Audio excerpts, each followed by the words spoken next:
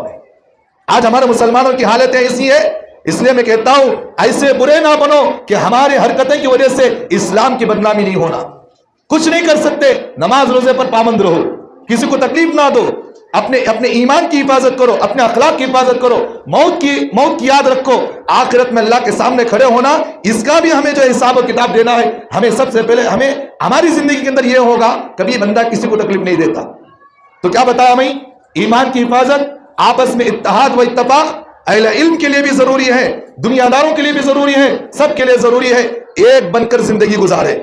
مسلکی اختلافات وہ اہل علم کریں گے، شیعہ کا اختلاف ہے علماء ہے کریں گے، مولوی کا فرقہ ہے علماء کریں گے، بریلویوں کا مسئلہ ہے علم کا مسئلہ علم کریں گے،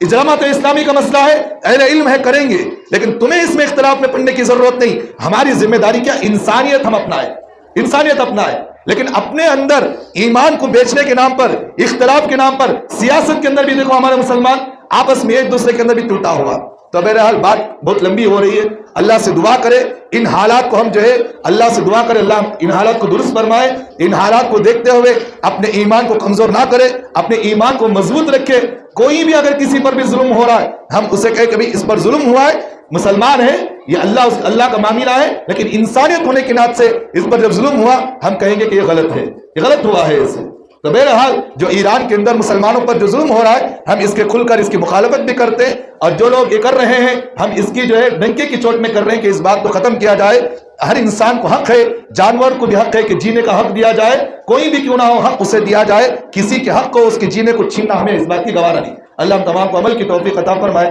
وقولوا قولی ھذا واستغفر اللہ لی ولکم وآخر دعوانا الحمد للہ رب العالمین۔